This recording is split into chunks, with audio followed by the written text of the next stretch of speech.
Welcome to the online radio and television station. Here is today's news report. The real estate market in first quarter warm again in big urban areas in three regions, but the risk is very high. That is the main content mentioned in the real estate market report of the first quarter of 2021 of the website bất động sản.com.vn just announced. Right after the Lunar New Year, the real estate market had a spectacular restart with a series of out-of-stock plans, repower transactions, and focusing on land type. According to aggregate data, land asking prices have risen sharply in many provinces, especially in the vicinity of major cities.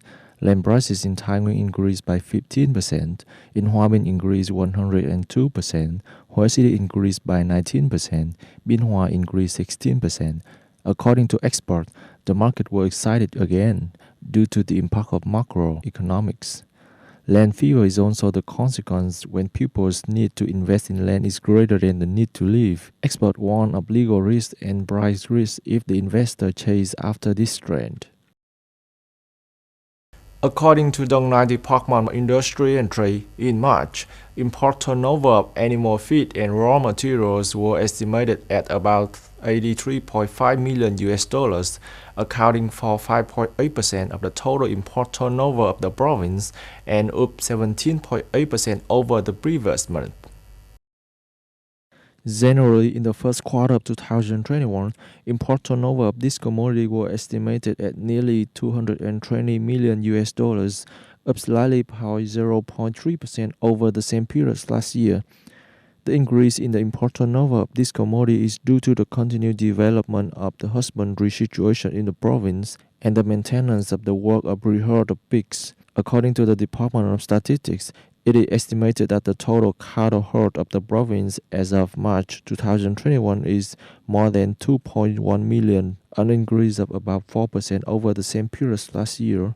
Only pigs now have more than 2 million heads, an increase of nearly 4.2% over the same period last year.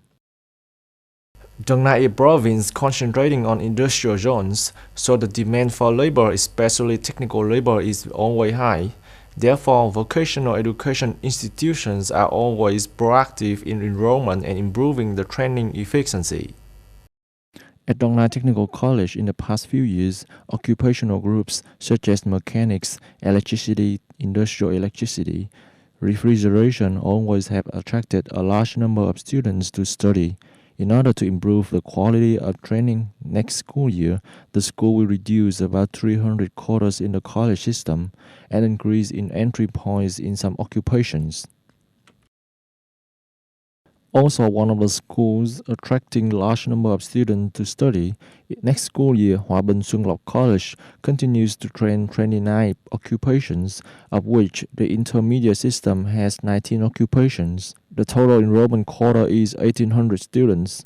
The whole province of Đồng Nai currently has 16 vocational and training institutions, of which only the college system has more than 100 vocational training. This means new students have more choices. President Joe Biden yesterday made a passionate call for American companies to participate in infrastructure development plans worth more than 2 trillion US dollars, while also signaling the opening of dialogue aims to determine the taxes that the businesses must pay. President Biden argues that America's position as the preeminent world power is threatened by China if the investments he outlined are not being made. America is no longer the world leader because we don't invest.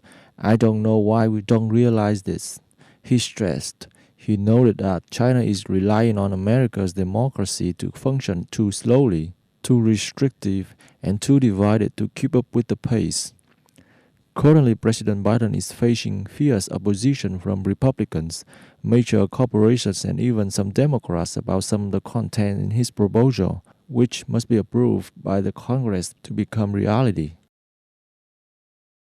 The European Pharmaceutical Agency yesterday announced the conclusion that the AstraZeneca pharmaceutical COVID-19 vaccine caused a rare clotting phenomenon in some patients, but recommended continued use of this vaccine. The conclusion was made by the Executive Director of the European Pharmaceutical Authority (EMA), Ms. Emma Cook. During an online press conference, a day after news of the AstraZeneca vaccine linked to coagulation in some of the patients were disclosed by the press by another senior EMA official. Abnormal blood clots reporting following the AstraZeneca vaccine need to be listed as a possible side effect of the vaccine, said Ms. Emma Cook. However, the EMA emphasized that these are rare side effects. Overall, the EMA assessed the benefits that AstraZeneca vaccine offers outweigh the risk. Therefore, European Pharmaceutical Agency recommends that the countries continue to use the AstraZeneca vaccine. That's all of the news today. Thank you for joining us. Goodbye.